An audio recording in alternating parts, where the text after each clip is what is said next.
जय हिंद दोस्तों, आप सभी का एक बार फिर स्वागत है आपके अपने इस YouTube चैनल पर। हमारी बातचीत चल रही थी राजस्थान के इतिहास पर और राजस्थान के इतिहास में हम मेवाड़ रियासत के बारे में पढ़ रहे थे। उसी श्रृंखला को आज हम आगे बढ़ाते हैं और आज हम एक ऐसे युद्ध के बारे में बात करने वाले हैं दोस्तों, जिसके बारे में आपने बचपन से सुना होगा। उस युद्ध के बारे में आपने सुना होगा कि महाराणा प्रताप ने अपना सर्वस्व निछावर कर दिया था इस युद्ध में। यह युद्ध महाराणा प्रताप और एक दिल्ली के सुल्तान, जिसे आप अकबर के नाम से जानते हैं, उसके मध्य लड़ा गया था। इस युद्ध में महाराणा प्रताप ने अपने सच्चे देशभक्त होने का परिचय दिया था। साथ ही समाज के हर एक तबका, जिसे आप निम्न वर्ग के कहते हैं, जैसे कि भील जनजाति तक के लोगों को अपने युद्ध में अपने साथ में उन्होंने शामिल किया था। इस युद्ध में चेतक ने अपने एक स्वामी भक्त होने का जो परिचय दिया था, उन सभी विषयों की बातचीत आज हम इस वीडियो में करने वाले हैं दोस्तों। और इस युद्ध में अकबर लाख कोशिशों के बाद में भी महाराणा प्रताप को झुका नहीं पाया था। अंततः इस युद्ध में हम देखेंगे कि इस युद्ध में किसकी पराजय होती है और किसकी विजय होती है। इस युद्ध में एक महत्वपूर्ण स्थान रहता है हमारे इतिहास में। और ये जो युद्ध है, अपने स्वतंत्रता सेनानी यानी कि स्वतंत्रता सेनानी जो भारत की स्वतंत्रता के लिए लड़ रहे थे, अंग्रेजों के साथ जिन्होंने संघर्ष किया था, उनके लिए भी ये एक प्रेरणा का स्रोत रहा था दोस्तों। इन सभी बातों की चर्चा आज के हम इस वीडियो में करेंगे। तो चलिए आज की क्लास को स्टार्ट करते हैं और चलते हैं अपनी व्हाइट बोर्ड की तरफ। हल्दी घाटी के विषय में हम बातचीत करने से पहले हम इससे पहले का जो सिनेरियो है, जिसके विषय में हमने पहले वाले वीडियो में बातचीत की थी दोस्तों, तो हम उसके विषय में एक बार इस वीडियो को कनेक्ट करने के लिए देख लेते हैं कि हाँ, यहाँ पर क्या कुछ सिनेरियो बन रहा है, क्या कुछ यहाँ पर अकबर के द्वारा प्रयास किए जा रहे हैं, क्या यहाँ पर महाराणा प्रताप की रणनीति है। तो उससे पहले वाले वीडियो का थोड़ा सा हम रिवीजन करते हैं। तो उसमें देखा था कि महाराणा प्रताप जो है वो 1572 ईस्वी में मेवाड़ के शासक बने थे। महाराणा प्रताप जब यहाँ के शासक बने थे तो उसी समय दिल्ली का सुल्तान हुआ करता था अकबर। अकबर महाराणा प्रताप को अधीनता स्वीकार करने के लिए अपने 4 दूतों को भेजता है, या फिर 4 शिष्टमंडल जो है वो अकबर महाराणा प्रताप को अपनी अधीनता स्वीकार करवाने के लिए यहाँ पर भेजता है। जिसमें सबसे पहले अकबर ने जलाल खां कोरची को भेजा था, जिसे 1572 ईस्वी में महाराणा प्रताप के शासक बनने के जस्ट बाद में ही भेज दिया था। और उसके बाद में दूसरे दूत के रूप में इन्होंने मान सिंह को भेजा था, जिनको जून 1573 ईस्वी में भेजा था। इसके बाद में अगले दूत के रूप में इनके भगवान दास को भेजा था, जिनको 1573 ईस्वी में ही सितंबर के महीने में भेजा था। और इसके बाद में चौथे दूत के रूप में टोडरमल को भेजा था, जिनको दिसंबर 1573 ईस्वी में भेजा था। अब महाराणा प्रताप ने अपनी स्वाधीनता, अपनी जो मातृभूमि है, उसकी रक्षा का जो पूरा दायित्व संभाला हुआ था, वो किसी भी हालत में यहाँ पर अधीनता स्वीकार नहीं करते हैं। और इन 4 दूतों को वो वापस लौटा देते हैं और कहते हैं कि मैं किसी भी सूरत में अपनी मातृभूमि को अकबर को देने वाला नहीं हूं, और किसी भी सूरत में मैं अपनी जो मुगलों की अधीनता है वो उसे स्वीकार नहीं करूंगा। इस प्रकार की बातचीत यहाँ पर चल रही थी। तो अब अकबर भी इससे पर महाराणा प्रताप पर आक्रमण करने को उतारू हो गया था, और वो भी यहाँ पर जो है वो मेवाड़ को जीतना चाहता था, क्योंकि भाई वो साम्राज्य विस्तारवादी राजा था, वो साम्राज्य का विस्तार करना चाहता था और मेवाड़ जैसी रियासत, जैसी महान प्रभावशाली रियासत को वो अपने अधीन करना चाहता था। लेकिन लाख कोशिशों के बाद बातचीत के तरीकों से वो इस रियासत को अपने साथ में नहीं मिला पाता है, तो अंततः युद्ध का रास्ता वो अपनाता है। युद्ध के रास्ते के बारे में आप हल्दी घाटी के युद्ध में आज का हमारा टॉपिक रहने वाला है हल्दी घाटी का युद्ध, और आज हम हल्दी घाटी के युद्ध के बारे में पढ़ेंगे। तो हेडिंग डाल लीजिए हल्दी घाटी। सबसे पहले इसके तारीख के बारे में बात करेंगे कि हल्दी घाटी का जो युद्ध है वो कब हुआ था, और इसकी तारीख के बारे में भी कुछ कंट्रोवर्सी है। कुछ इतिहासकार इसकी तारीख को अलग बताते हैं, लेकिन जो आपकी राजस्थान बोर्ड की किताबें हैं वो इसको मानती हैं 18 जून 1576। 18 जून 1576 ईस्वी को राजस्थान बोर्ड की जो किताबें हैं वो इस युद्ध का होना बताती हैं। लेकिन हमारे राजस्थान के इतिहास के एक लेखक, जिनका नाम आप सुनते हैं गोपीनाथ शर्मा, जिसका नाम आप सुनते हैं, वो इसको बताते हैं कि ये 11 जून के दिन हुआ था। ये बात बताते हैं गोपीनाथ शर्मा, बताते हैं कि 11 जून को हल्दी घाटी का जो युद्ध है वो हुआ था। लेकिन आप अगर क्वेश्चन में पेपर में अगर ये आ जाता है कि 18 और 21 दोनों दी हुई हैं, तो उसमें आप 18 जून को ज्यादा सही मानेंगे, क्योंकि आपकी राजस्थान बोर्ड की जो किताबें हैं, आरबीएससी की जो किताबें हैं, वो 21 जून ही इस युद्ध को होना बताती हैं। अब बात करते हैं कि ये भाई युद्ध है जो हुआ कहाँ था। तो ये युद्ध आपके राजस्थान का एक जिला पड़ता है, राजसमंद जिला। इस राजसमंद जिले के बारे में भूगोल की जब कक्षाएं बढ़ेंगे तो इसमें देखेंगे कि ये जो आपका जिला है इस तिलक की आकृति का ये जिला है और ये राजस्थान के दक्षिणी भाग में स्थित है। और इस राजसमंद जिले में जो है वो हल्दी घाटी जो जगह है वो पड़ती है। और 18 जून को यहाँ पर एक महान युद्ध हुआ था जो कि आपके इतिहास में एक महत्वपूर्ण स्थान इस युद्ध का है। और इस युद्ध को हल्दी घाटी कहने के पीछे का रीजन ये है कि दोस्तों यहाँ पर जो है जैसे राजस्थान में कई प्रकार की मिट्टियां पाई जाती है। अपने ये बीकानेर वाला जो क्षेत्र है उस बीकानेर वाले क्षेत्र के बारे में जब आप बीकानेर का इतिहास पढ़ेंगे तो उसमें देखेंगे कि उस क्षेत्र को जो है वो रात्ती घाटी कहा जाता था। अब इसको रात्ती घाटी कहने के पीछे रीजन ये था क्योंकि बीकाजी जब यहाँ पर आए थे बीकानेर की स्थापना बीकानेर रियासत की स्थापना करने के लिए जब बीकाजी आए थे तो यहाँ पर क्या है कि यहाँ की जो मिट्टी थी ना उसमें थोड़ी लालिमा ली हुई थी वो थोड़ी लाल रंग की मिट्टी थी। अब भाई राजस्थान के लोग लाल रंग को राता कहते हैं, राता कहते हैं, तो इस क्षेत्र का नाम ही रात्ती घाटी पड़ गया। उसी प्रकार जब ये हल्दी घाटी का जो क्षेत्र है यहाँ की जो मिट्टी है यहाँ की मिट्टी में कुछ पीलापन है तो हल्दी जैसे पीली होती है तो इस क्षेत्र को ही हल्दी घाटी नाम दे दिया था। और ये जो क्षेत्र है ये दो आपको पता है कि ये राजसमंद वाला जो क्षेत्र है यहाँ पहाड़ी इलाका है, अरावली की पहाड़ियां पाई जाती हैं। गोगुंदा और खमनोर की दो पहाड़ियां हैं, गोगुंदा और खमनोर की दो पहाड़ियां हैं यहाँ पर। और उसी पहाड़ी के बीच में एक जगह है गोगुंदा और खमनोर की पहाड़ियां, इन दो पहाड़ियों के बीच में जो जगह है वहां पर हल्दी घाटी का ये जो क्षेत्र है। आगे हम देखेंगे कि इसके उपनामों में भी खमनोर का युद्ध भी कहा जाता है और गोगुंदा का युद्ध भी इसको कुछ इतिहासकारों ने कहा, उसके बारे में भी जब हम अभी थोड़ी देर में बात करेंगे दोस्तों। तो ये जो क्षेत्र है ये गोगुंदा और खमनोर की पहाड़ियों के बीच में पाया जाता है। और ये जो हल्दी घाटी का युद्ध है तो ये हुआ किसके बीच में था, तो ये हुआ था महाराणा प्रताप और अकबर के बीच में। अकबर वर्सेस महाराणा प्रताप, महाराणा प्रताप। हालांकि इस युद्ध में अकबर स्वयं नहीं आया था, मुगल ज्यादातर युद्ध में कम ही जाया करते थे, वो अपने किसी कमांडर को भेज देते थे, अपने सेनापति को नियुक्त करके वो भेज देते थे कि आपको यहाँ पर युद्ध करना है, वो अभियानों पर भेज देते थे। तो इसमें महाराणा प्रताप की सेना तो महाराणा प्रताप स्वयं लेके आए थे, लेकिन अकबर ने अपना एक सेनापति भेजा था जिसका नाम था, आपको पता है कि मानसिंह, जो कि दूसरे शिष्टमंडल के रूप में यहाँ पर आया था। मानसिंह को अकबर ने अपना सेनापति नियुक्त किया था और यहाँ पर हल्दी घाटी के युद्ध में भेजा था। मानसिंह हल्दी घाटी के युद्ध का मुख्य सेनापति था। अब अगर आपको यह भी पता होगा कि इसका एक मतलब मानसिंह को सपोर्ट करने के लिए अगर मानसिंह को कुछ हो जाता है तो दूसरा एक सेनापति इसके बाद में भी बनाया जाना चाहिए। भाई एक सपोर्ट के लिए एक होना तो चाहिए ना। तो मानसिंह के बाद में जो अगला सेनापति बनाया जाना था, हालांकि बना नहीं था, तो उसका नाम था आसफ खां। आसफ खां, आसफ खां को अगला दूसरा सेनापति या फिर इसका सहयोगी बनाकर भेजा गया था। और अपने इस जो महाराणा प्रताप की सेना जो है, महाराणा प्रताप की सेना में बहुत सारे यहाँ के सामंत वगैरह आए थे। इन्होंने महाराणा प्रताप ने हर तबके को लोगों को यहाँ पर अपने साथ में मिलाने का प्रयास किया था। और महाराणा प्रताप ने अफगानों, भीलों और यहाँ पर ग्वालियर के जो नरेश थे उनको भी अपने साथ में मिलाया था। तो महाराणा प्रताप का जो हरावल दस्ता था, हमने हरावल दस्ते के बारे में आपको पहले भी बताया था। हरावल दस्ता जो कि जो आगे की सेना का भाग होता था, यानी कि मुख्य सेना का जो भाग होता था, आगे जो शत्रु सेना से सबसे पहले टकराता था उसे हरावल दस्ता कहते थे। और पीछे का जो भाग होता था, जैसे एक सेना आगे चल रही है तो उसका आगे फ्रंट का जो पेज होता था उसे हरावल कहते थे, और पीछे का जो भाग होता था उसको यहाँ पर चंदावल कहते थे। तो हरावल दस्ते का जो नेतृत्व है, हरावल दस्ते का जो नेतृत्व है वो यहाँ पर कर रहे थे एक आपके अफगान थे जिनका नाम था हाकिम खां सूर। ये पठान थे, हाकिम खां सूर, हाकिम खां सूर, ये पठान थे, ठीक है। और ये हरावल दस्ते का नेतृत्व यहाँ पर हाकिम का सूर कर रहे थे। और जो चंदावल जो क्षेत्र था, यानी कि जो पीछे का जो भाग था, उसका नेतृत्व भील राजा पुंजा कर रहे थे।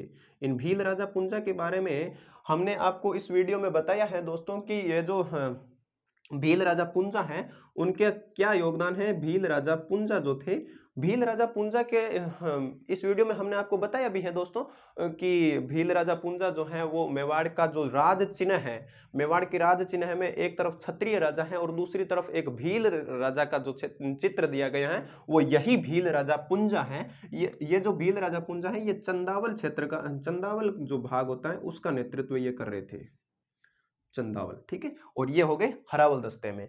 अब यहाँ पर एक ग्वालियर का जो क्षेत्र पड़ता है, इस विषय में हमने आपको पहले भी कई बार बताया है, ग्वालियर का जो क्षेत्र पड़ता है, और इस ग्वालियर का जो क्षेत्र है, इस ग्वालियर से आए थे राम सिंह तोमर।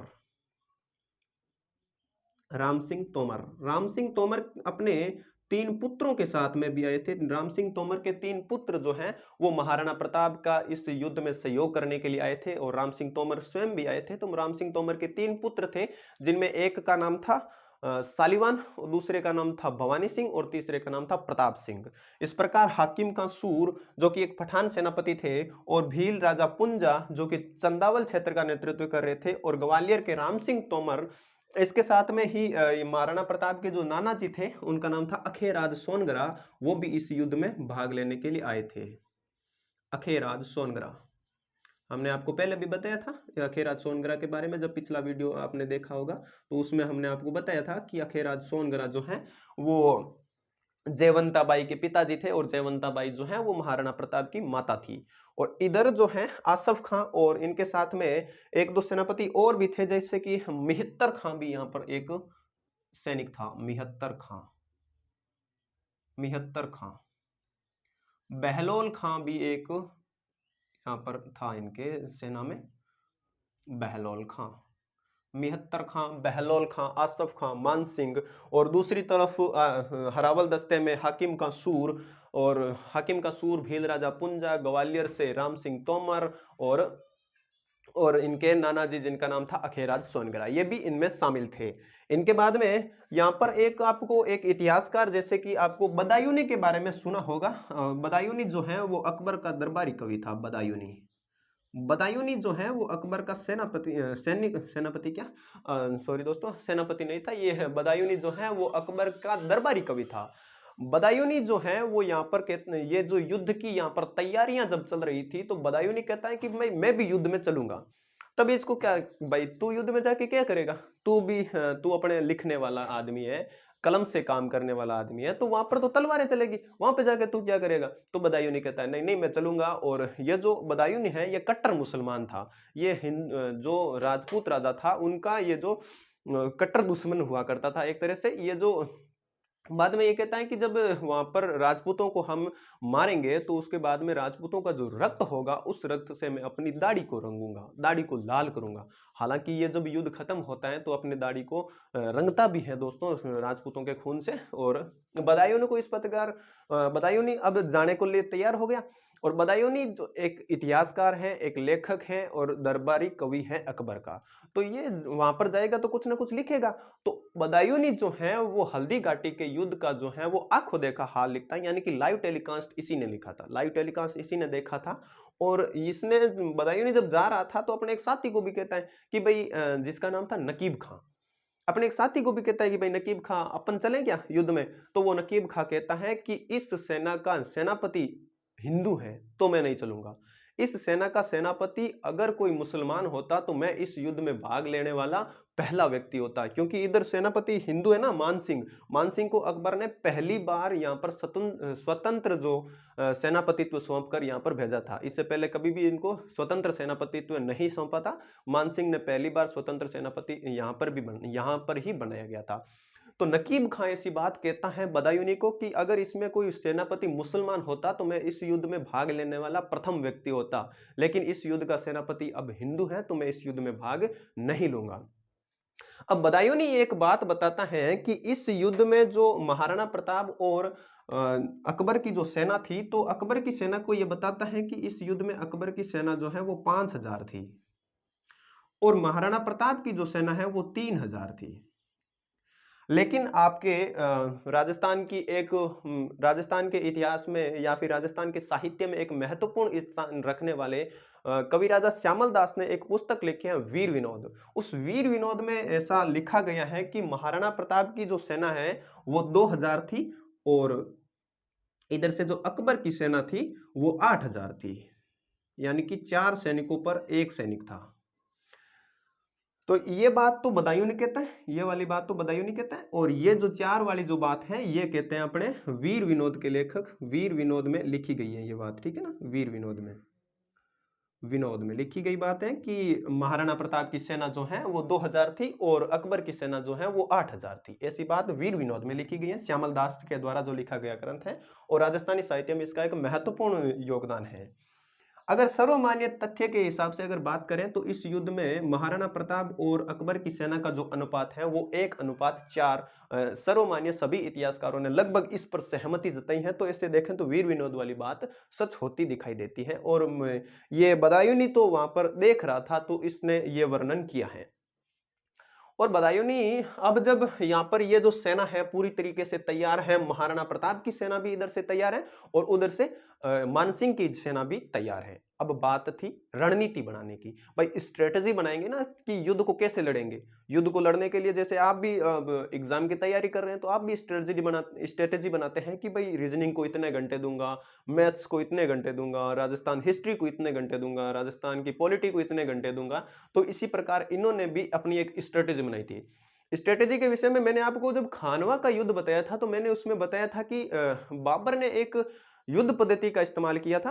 अगर वो आपने वीडियो नहीं देखा है तो खानवा वाला जो वीडियो है उस वीडियो में आप देख लीजिए कि तुलगुमा युद्ध पद्धति जो है वो बाबर अपनाता था, और तुलगुमा युद्ध पद्धति के बारे में मैंने उस वीडियो में ढंग से बताया, तो उस वीडियो को आप देख लीजिए। लेकिन इसमें जो है तुलगुमा युद्ध पद्धति नहीं अपनाई गई थी, तो इसमें जो रणनीति है वो बनाई गई थी। तो ये जो अकबर के मानसिंह जो है, मानसिंह अपने एक, आपको पता होगा कि 1560 ईस्वी में अकबर ने यहाँ पर एक नागौर दरबार लगाया था, और नागौर दरबार में वो यहाँ पर एक मैगजीन दुर्ग का भी निर्माण करवाता है, अजमेर में जो पड़ता है। और जब हम कल्चर की क्लासेस पढ़ेंगे तो इस मैगजीन दुर्ग के बारे में ढंग से पूरी बात करेंगे कि क्या कुछ है। तो मैगजीन दुर्ग जो है उसमें मान सिंह ने अपनी जो रणनीति है वो तैयार की थी। भाई कौन आगे रहेगा, कौन पीछे रहेगा, कौन सा घोड़ा कहां पे खड़ा करना है, कौन सा हाथी कहां पे खड़ा करना है, कौन किससे लड़ेगा। तो ये जो रणनीति है वो मानसिंह के द्वारा मैगजीन दुर्ग में बनाई गई थी। और महाराणा प्रताप जो अपनी स्ट्रेटेजी बनाते हैं, महाराणा प्रताप अपनी जो रणनीति बनाते हैं वो कुंभलगढ़ में बनाते हैं। ठीक है भाई, दोनों ने अपनी रणनीति बना ली। दोनों अपनी रणनीति बनाने के बाद में पूरी रणनीति के साथ में युद्ध लड़ेंगे। अब अपनी रणनीति भी इनकी बन चुकी है। ये जो मैगजीन का दुर्ग है ये अजमेर में पड़ता है, ठीक है।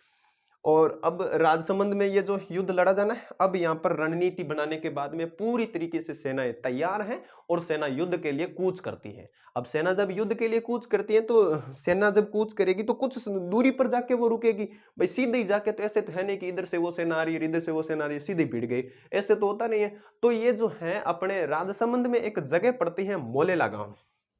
मानसिंह जो है राजसमंद की ही एक जगह है मोलेला गांव। मोलेला गांव राजसमंद में, ये जो आप कल आर्ट एंड कल्चर की जब क्लासेस पढ़ेंगे तो मोलेला गांव का बहुत ही वहां पर नाम आता है। तो मोलेला के बारे में हम आपको वहां पे पूरी विस्तृत जानकारी देंगे। आपको यहाँ पर बस इतना ही ध्यान रखिए कि महाराणा ये जो मानसिंह की जो सेना है वो मोलेला गांव में जाकर रुकती है, और मोलेला गांव राजसमंद में पड़ता है। और इधर जो महाराणा प्रताप की जो सेना है वो कहां पर रुकती है, तो वो रुकती है लोन सिंह। लोन सिंह नाम एक जगह पड़ती है, ये भी राजसमंद में है। भाई थोड़ी थोड़ी दूरी पर, भाई दोनों सेनाएं थोड़ी थोड़ी दूरी पर जाके रुकेगी ना। तो लोन सिंह नामक जगह पर तो महाराणा प्रताप की सेना रुकी है, और इधर मोलेला नामक स्थान पर जो है वो इधर मानसिंह की जो सेना है वो रुकी हुई है। अब दोनों की सेनाएं युद्ध भूमि से थोड़ी थोड़ी दूरी पर आ चुकी हैं, और युद्ध की पूरी तैयारी, रणभेरी बजने की तैयारी यहाँ पर होने ही वाली है।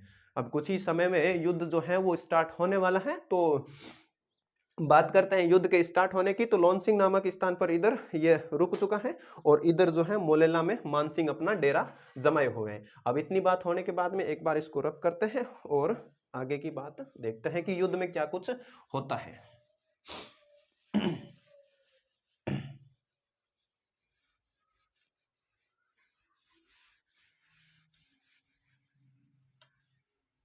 18 जून 1576 को यह युद्ध प्रारंभ होता है। शुरुआती दौर में जो महाराणा प्रताप है वो एक बहुत ही घातक हमला करते हैं। यहां पर ये बदायूंनी खुद लिखता है कि शुरुआत में महाराणा प्रताप ने इतना तेजी से हमला किया था कि मुगलों की जो सेना है वो सेना तितर बितर हो गई थी, पूरी तरीके से अस्त व्यस्त हो गई थी। वो सेना पूरी तरीके से वो एक तरीके से जैसे कि भागने लगी थी, वापस निकल रही थी, डर के भाग रही थी। महाराणा प्रताप ने इतना पहला वार जो है वो इतना खतरनाक किया था। पहले इन्होंने पूरी तैयारी कर रखी थी। तो इन्होंने पहले वार के समय महाराणा प्रताप ने एक विजय की तरह हासिल करना शुरुआत कर ली थी। तभी इन्होंने इनकी जो सेना है वो तितर बितर हो गई थी। तो वहां पर एक एक सैनिक था। मैंने अभी बताया था कि सेना में एक सैनिक था जिसका नाम था मिहत्तर खां। मिहत्तर खां,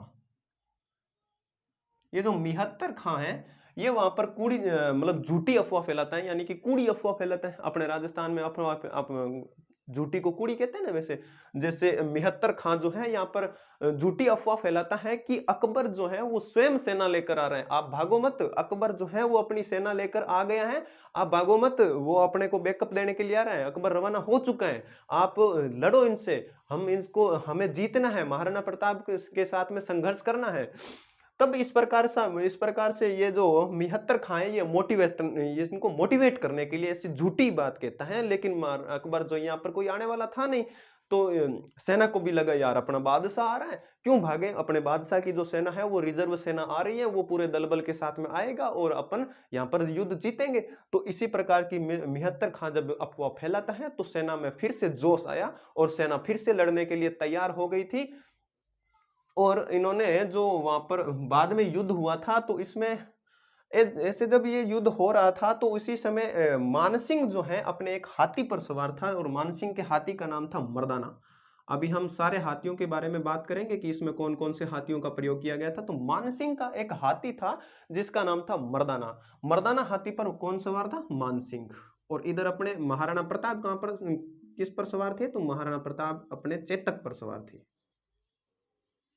मानसिंह मर्दाना पर सवार थे और इधर महाराणा प्रताप जो है वो चेतक पर सवार थे। चेतक जो कि एक स्वामी भक्त जिसे की संज्ञा दे सकते हैं, जिन्होंने अपने मरते दम तक अपने स्वामी की जो रक्षा की थी।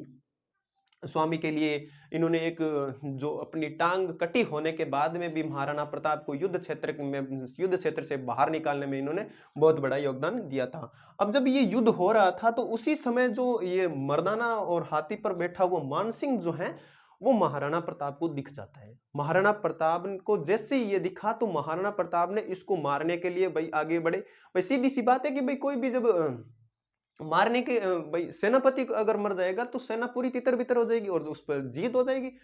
तब यहाँ पर एक बात ये जो मिहत्तर खां जब इससे पहले कहता है तो उससे पहले जब ये सेना जब भाग रही थी ना तो उस टाइम बदायूंनी एक बात कहता है, वो आप नोट जरूर कर लीजिए क्योंकि क्वेश्चन में पूछा जा सकता है। वो जब सेना भाग रही थी तो ये महाराणा प्रताप वाली सेना उसके पीछे भाग रही थी मारने के लिए और मुगलों की जो सेना थी वो भी आगे भाग रही थी। अब जब ये बदायूंनी कहता है कि यार पता ही नहीं चल रहा है कौन सा हिंदू जो है अपनी सेना का है और कौन सा जो हिंदू है वो प्रताप की सेना का है।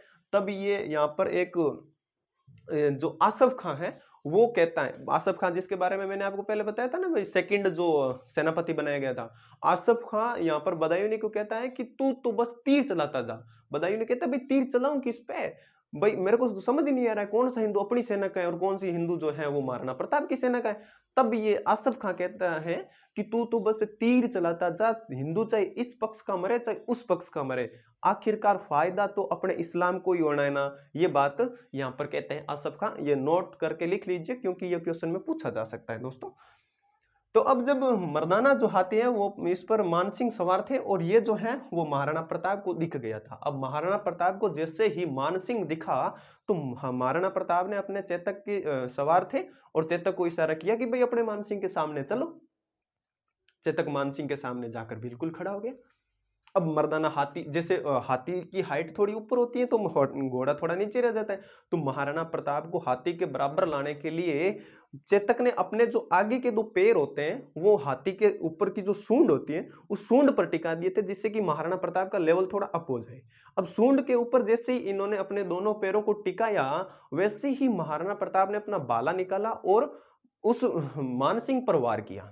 मानसिंह पर जैसे वार करते हैं, जैसे होदा होदा मानसिंह जो है वो होदे के अंदर छुप गया था। होदा वो होता है जैसे जैसे अपने घोड़े के ऊपर काठी लगाते हैं, ऊंट के ऊपर पिलान लगाते हैं, वैसे ही होदा जो है वो अपने हाथी के ऊपर जो है वो लोहे का ऐसे बॉक्स के टाइप में बना होता है, जिसके अंदर आराम से बैठा जाता है। लोहे का बहुत मतलब ऐसी मोटी मोटी चादर होती है। तो महाराणा प्रताप ने जैसे ही उसके ऊपर वार किया तो वो होदे के अंदर छुप गया था। और उसका जो हाथी है, हाथी का जो महावत है, उस महावत के जाकर महाराणा प्रताप का जो भाला है वो लगा था, और वो भाला जो है वो उस महावत को चीरते हुए होदे को जाकर लगा था, और होदा भी पूरी तरह से छिन्न भिन्न हो गया था। इस पर महाराणा प्रताप को लगता है कि शायद मानसिंह मारा गया। महाराणा प्रताप को ऐसा लगा कि ये जो मानसिंह है वो मारा गया। इसके बाद में जैसे युद्ध में जब जाते थे तो घोड़ों और ऊंटों, घोड़े जो हाथी वगैरह जो भी साथ में ले जाते थे तो उनके साथ में भी तलवारें बांध देते थे। अब जब ये मर्दाना जो हाथी था, उस मर्दाना हाथी के भी सूंड में जो है एक तलवार लगी हुई थी। अब जब चेतक वहां से अपने पैरों को वापस निकाल रहा था, ऊपर सूंड के ऊपर पैर रखते हैं ना उसने, तो सूंड से ऊपर जब ये पैर वापस निकाल रहा था तो उसकी जो तलवार है, उस तलवार से इस चेतक के जो है वो पैर में चोट आ गई थी। पैर जो है वो कट गया था। तो इसके बाद में अब चेतक घायल हो गया। भाई 3 पैरों से कैसे दौड़े कोई? तो 3 पैरों से जब ये चेतक घायल हो गया तो महाराणा प्रताप भी वहां पर गिर गए एक बार तो। तब महाराणा प्रताप को जब यहाँ पर गिरा हुआ देखा तो मुगलों की जो एक सेना है, मुगलों की जो एक सैनिक टुकड़ी है, वो महाराणा प्रताप पर टूट पड़ती है कि भाई मारते हैं महाराणा प्रताप को। महाराणा जो प्रताप है वहां पर एक बार गिर गए थे तो उनको मुगल सेना ने घेर लिया था। अब मुगल सेना ने जब इनको घेर लिया तो महाराणा प्रताप ने अपने अदम्य साहस का परिचय देते हुए उन मुगलों से लोहा लिया था। महाराणा प्रताप ने एक बार अपनी तलवार से इतना खतरनाक वार किया था कि यहां पर एक बहलोल खान नाम का एक आदमी था। बहलोल खान नाम का एक आदमी था, जिसके बारे में हमने जब आपको इनके सहयोगी के बारे में बताया था तो बताया था कि बहलोल खान भी आया हुआ था। तो बहलोल खान जो था वो इस समय यहाँ पर महाराणा प्रताप पर आक्रमण करने आया था। तो बहलोल खान पर महाराणा प्रताप ने इतना खतरनाक वार किया था कि उसको घोड़े सहित 2 भागों में चीर दिया था। घोड़े सहित 2 फाड़ कर दिए थे उसके। अब सोच कर देखो कि इस समय जो सैनिक यहाँ पर रहा होगा, मुगल सैनिक जो इस समय यहाँ पर रहा होगा, उसके मन में महाराणा प्रताप के प्रति कैसी भावना रहा होगी। कैसे एक खतरनाक किस्म का आदमी था महाराणा प्रताप, कैसे एक महान वीर का परिचय दिया था यहाँ पर कि बहलोल खां को हुआ घोड़े समेत 2 भागों में फाड़ दिया था। इससे मुगलों में उनका जो खौफ है वो भर गया था। इसी वजह से जो है वो बाद में इन्होंने पीछा नहीं किया था। जब चेतक यहाँ पर गिर गया और महाराणा प्रताप भी घिर गए थे, तो यहाँ पर आपको मैंने जो सांगा वाला वीडियो बताया था, तो सांगा वाला जो पार्ट है उसमें भी मैंने आपको बताया था कि सादड़ी के जो झाला हुआ करते थे वो यहाँ पर जब कोई राजा जो है वो घिर जाता था तो उनका जो राज चिन्ह है वो धारण किया करते थे। तो अब जब यहाँ पर महाराणा प्रताप घिर गए थे तो झाला माना ये थे, झाला बिद्दा भी कहा जाता है इनको, और झाला मन्ना भी इनका ऐसे नाम मिलता है। तो झाला मन्ना या झाला बिद्दा ने जो है वो महाराणा प्रताप का जो राज चिन्ह है वो धारण किया था और महाराणा प्रताप को यहाँ से युद्ध भूमि से बाहर निकाला था। युद्ध भूमि से महाराणा प्रताप बाहर निकलते हैं और अंततः ये युद्ध जो है 18 जून के दिन हुआ था। अब 18 जून आप अगर देखें तो राजस्थान का ये राजसमंद वाला जो क्षेत्र है वो आपके दक्षिणी राजस्थान में पड़ता है और कर्क रेखा के एकदम नजदीक पड़ता है। तो आपने सोचा, अपने ज्योग्राफी की क्लास में हम पढ़ेंगे कि 21 जून के दिन जो है वो सूर्य जो है कर्क रेखा पर सीधा चमकता है, लंबवत चमकता है, और ये जो यहाँ पर बहुत ज्यादा गर्मी हो जाती है। अब 21 जून के दिन यहाँ पर जो गर्मी बहुत ज्यादा होने वाली थी, दोपहर का समय हो गया था, बहुत ज्यादा यहाँ पर जो है गर्मी थी। इसमें रक्त उबल रहा था दोस्तों। तो दोपहर का जब यहाँ पर सुबह ये युद्ध शुरू हुआ था और दोपहर तक आते आते ये युद्ध जो है वो लगभग ऐसे खत्म होने लग गया था। तो इसके बाद में महाराणा प्रताप भी यहाँ से निकलते हैं और महाराणा प्रताप को कैसे ही करके यहाँ से बाहर निकाला जाता है। और महाराणा प्रताप जो है यहाँ से एक आपकी उदयपुर में एक जगह पड़ती है कोल्यारी। उदयपुर में एक जगह पड़ती है कोल्यारी। उस कोल्यारी उदयपुर में एक जगह पड़ती है कोल्यारी। उदयपुर में एक जगह पड़ती है कोल्यारी। वहां पर ये जो महाराणा प्रताप है वो जाते हैं और अपने जो घायल सैनिक हैं उन घायल सैनिकों का उपचार करवाते हैं। और स्वयं भी यहाँ पर वो जो है काफी घायल हो गए थे, तो वहां पर इन्होंने अपना जो उपचार है वो करवाया था। और यहाँ पर चेतक भी जो है वो घायल हो गया था। चेतक तो जैसे यहाँ पर इनको युद्ध भूमि से बाहर निकालने के बाद में ही यहाँ पर इनकी जो है चेतक जो है वो शहीद हो गया था। चेतक एक वीर जिसने ऐसे वीर का जो सवारी जिसको सवारी करवाई थी वो खुद एक ऐसा वीर रहा था कि इसका एक पैर कट गया था फिर भी अपने स्वामी को इसने छोड़ा नहीं था। और अंततः इसने महाराणा प्रताप को युद्ध भूमि से बाहर निकाला और आपको ये जो है बाहर निकालने के बाद में शहीद हो गया था। अंततः महाराणा प्रताप के आंसू जो महाराणा प्रताप के भी आंखों में आंसू आ गए जब चेतक यहाँ पर शहीद हुआ था। और चेतक के बारे में तो आपने बहुत सारी कहानियां भी पढ़ी होगी, चेतक के बारे में आपने बहुत सारे गीत भी सुने होंगे।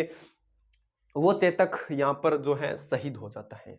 और चेतक की जो आपकी छतरी है, चेतक का जो स्मारक है वो आपके बलेचा नामक स्थान पर बना हुआ है। बलेचा या बलीचा नामक स्थान जो कि राजसमंद में ही पड़ता है, वहां पर इनका जो अंतिम संस्कार है वो महाराणा प्रताप ने पूरे विधिवत रूप से इनका अंतिम संस्कार किया था। और यहाँ पर ऐसा बताते हैं कि महाराणा प्रताप का एक जो भाई था शक्ति सिंह, वो शक्ति सिंह से महाराणा प्रताप से जो नाराज होकर यहाँ से चला गया था। और वो इस यहाँ पर एक रणछोड़ भट्ट एक लिखते हैं, रणछोड़ भट्ट ने लिखी थी अमर काव्य वंशावली। रणछोड़ भट्ट तेलंग जो है वो आपके अमर काव्य वंशावली जो लिखते हैं उसमें ऐसा बताते हैं, रणछोड़ भट्ट ये लिखते हैं अमर काव्य वंशावली,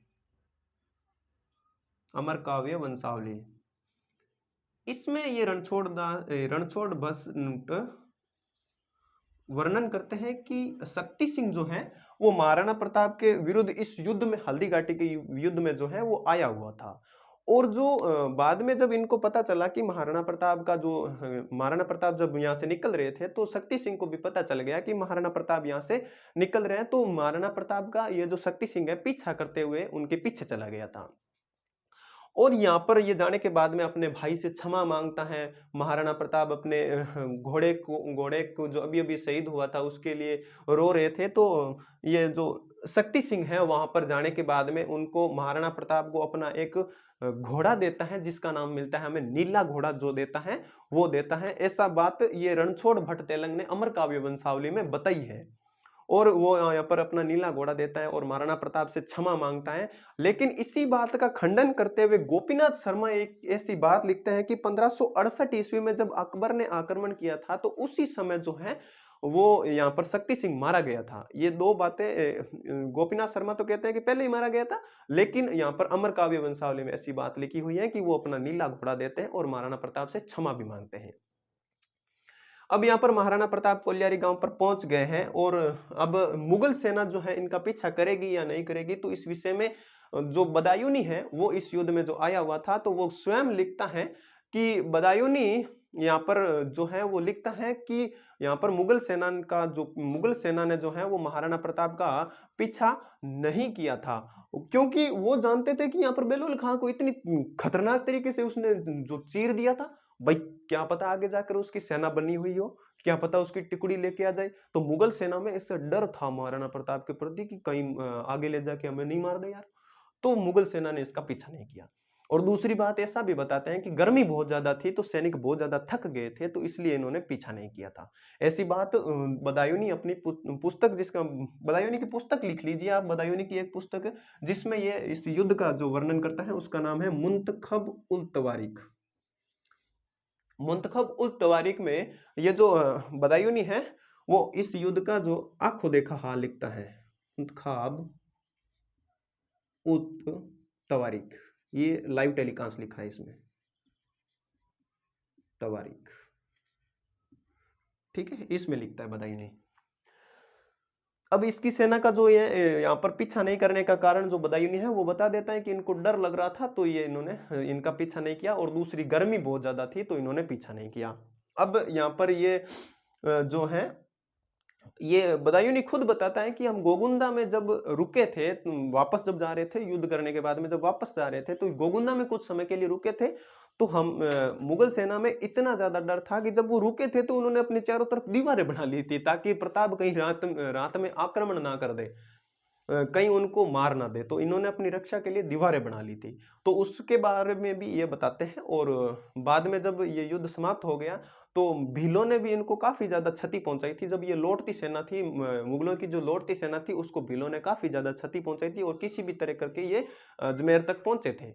अब जब ये वापस मान सिंह और आसफ खां जब वापस पहुंचे, अकबर के दरबार में पहुंचे, तो भाई अकबर ने पूछा कि क्या युद्ध जीत गए, क्या युद्ध में क्या परिणाम रहा भाई, युद्ध में महाराणा प्रताप ने क्या अधीनता स्वीकार कर ली है?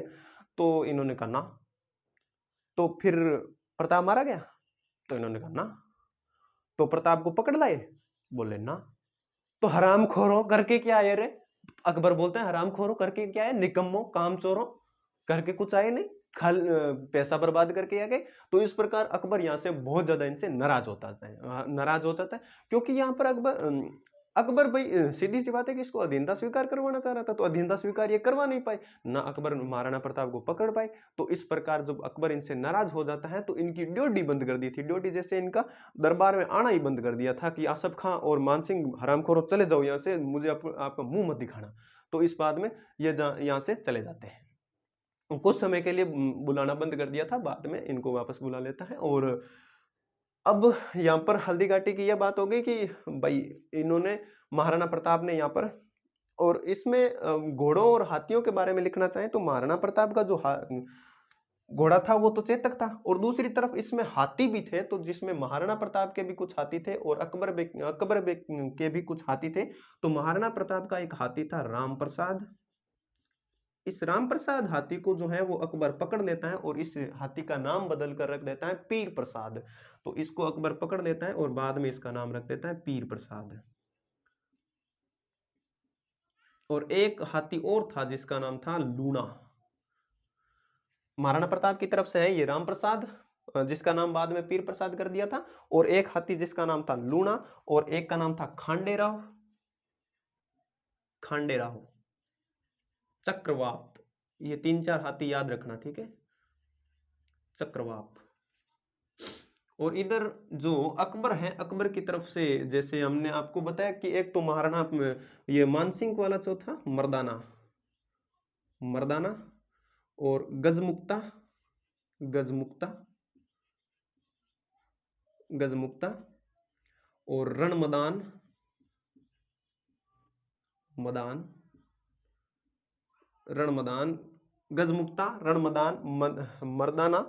और ये मर्दाना पे तो मानसिंह बैठ के आया था, और एक हाथी और था जिसका नाम था गजरात, गजरात। ये 4 हाथी इधर से थे, 4 इधर से थे, इनको याद रखना। और पीर प्रसाद जो है वो, ये जो राम प्रसाद था इसका नाम बदल कर पीर प्रसाद रख दिया था अकबर ने। ये जो युद्ध है इसमें इतने हाथी थे, और घोड़े के बारे में चेतक जो है वो महाराणा प्रताप का घोड़ा था। और अब बात करते हैं कि इस युद्ध को और कौन कौन से नामों से जाना जाता है, इनके कौन कौन से उपनाम है, वो युद्ध हम देखते हैं। वो नाम जो है किसने क्या कहा था, तो उसके बारे में भी एक बार थोड़ी नजर डाल लेते हैं दोस्तों। तो आपके जो ये बदायूनी है, वो जो बदायूनी इसने लाइव टेलीकास्ट जो लिखा था, बदायूनी, बदायूनी जो है वो इस युद्ध को कहता है गोगुंदा का युद्ध, गोगुंदा का युद्ध। बदायूनी ने गोगुंदा का युद्ध कहा। और एक इतिहासकार जिनका नाम है अबुल फजल, अबुल फजल, अबुल फजल ने इसे, अबुल फजल जो है इसे खमनौर का युद्ध कहते हैं, खमनौर का युद्ध, खमनौर का युद्ध। और कर्नल जेम्स टोड जो कि यूरोप के रहने वाले थे, तो यहाँ पर यूरोपीय युद्धों से इनकी तुलना करेंगे तो इन्होंने इसको मेवाड़ की थर्मोपोली कहा था। Colonel James Tod, Colonel James Tod जो है वो इसको कहते हैं मेवाड़ की थर्मोपोली। थर्मोपोली के बारे में भी हम देखेंगे जब वर्ल्ड हिस्ट्री की बात करेंगे। मेवाड़ की थर्मोपोली,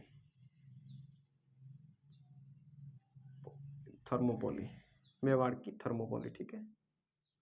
मेवाड़ की थर्मोपोली, यहाँ पर जो ये थर्मोपोली का जो युद्ध है वो यूनान में हुआ था, जो यूरोप में हुआ था। और इस युद्ध में जो है वो, जो इस युद्ध की जो बात है वो जब हम वर्ल्ड हिस्ट्री की बात करेंगे, जब वहां पर देखेंगे तो ये युद्ध जो है यूरोप में बहुत ज्यादा महत्वपूर्ण युद्ध था और खतरनाक टाइप का युद्ध था, तो उसके बारे में भी हम बात करेंगे दोस्तों।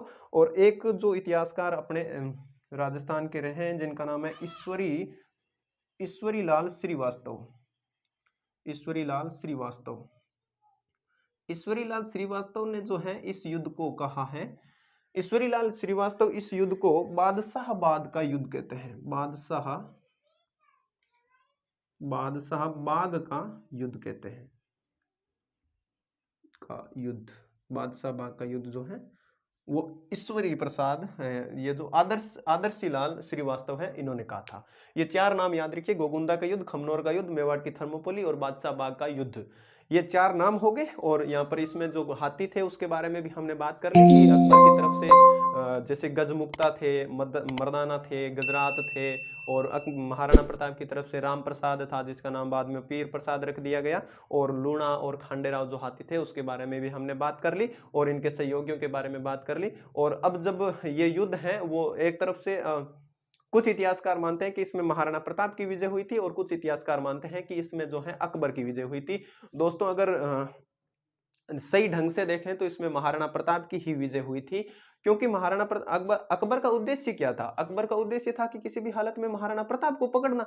वो ना तो महाराणा प्रताप को पकड़ पाया, और दूसरा उद्देश्य था कि उसको अधीनता स्वीकार करना, वो ना तो उसको अधीनता स्वीकार करवा पाया, और तीसरा जैसे कि अगर ये नहीं हो तो महाराणा प्रताप को मारना, तो महाराणा प्रताप ना तो इसमें मर पाए। तो इस प्रकार से ये जो है वो सभी तरीके से जो इस युद्ध में जो है वो महाराणा प्रताप भी वैसे विजयी रहे थे, और महाराणा प्रताप इस युद्ध में विजयी रहे थे। और दूसरी तरफ से अगर हम देखें कि अकबर ने यहाँ पर जो है वो महाराणा मानसिंह और आसफ खां की ड्योढ़ी भी बंद कर दी थी।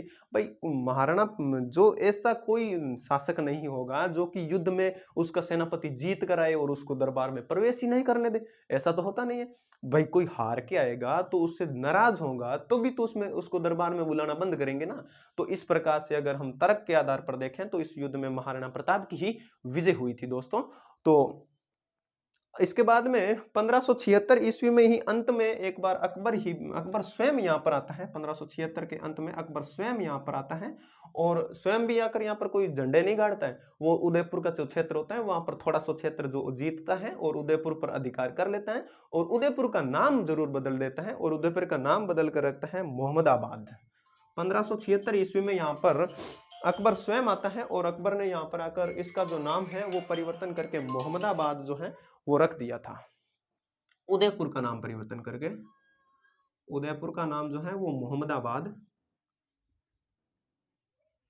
मोहम्मदाबाद ये नाम जो है वो रख दिया था। ठीक है, इतनी बात आप हल्दी घाटी के बारे में याद रखिए। और इस युद्ध का आपके इतिहास में, राजस्थान के इतिहास में और भारतीय इतिहास में भी बहुत महत्वपूर्ण योगदान है दोस्तों, क्योंकि भारत के जो स्वतंत्रता सेनानी थे, स्वतंत्रता का जो युद्ध लड़ा गया था, अंग्रेजों से जो युद्ध लड़ा गया था, तो उस युद्ध में हल्दी घाटी को प्रेरणा स्रोत के रूप में माना गया था। यहाँ पर बाकायदा जो सुभाष चंद्र बोस वगैरह थे, वीडी सावरकर जो थे, वो यहाँ आकर कस्में खाया करते थे।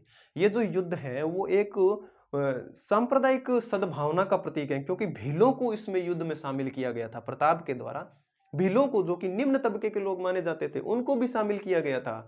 और महाराणा प्रताप ने यहाँ पर अफगानों को भी शामिल किया था, जैसे कि हाकिम का सूर जो अफगान थे उनको भी शामिल किया था। तो महाराणा प्रताप का जो ये भाव है, ये जो उनकी सांप्रदायिक सद्भावना की नीति को बताता है एक तो। और ये जो युद्ध है ये एक महत्वपूर्ण युद्ध है दोस्तों, तो इसे आप जरूर ढंग से याद कर लीजिएगा। और इस युद्ध के बारे में आज की क्लास को अपन यहीं पर रखते हैं, और इसके बाद में महाराणा प्रताप बहुत सारे अभियान और भी भेजेगा, जैसे कुंभलगढ़ का अभियान, और कुंभलगढ़ पर उसने शाहबाज खां को भेजा था, जिसके बारे में हम नेक्स्ट क्लास में देखेंगे। आज की क्लास में अपन यहीं तक रखते हैं दोस्तों। अगर आपको वीडियो अच्छी लगी है तो इस वीडियो को लाइक जरूर कीजिएगा, और अगर आप चैनल पर पहली बार आए हैं तो चैनल को सब्सक्राइब जरूर कर लीजिएगा। तो मिलते हैं एक और बढ़िया सी क्लास में, और जिसमें हम बात करेंगे अकबर के नेक्स्ट जो आक्रमण जो होते हैं उसके बारे में हम बात करेंगे। तो धन्यवाद दोस्तों।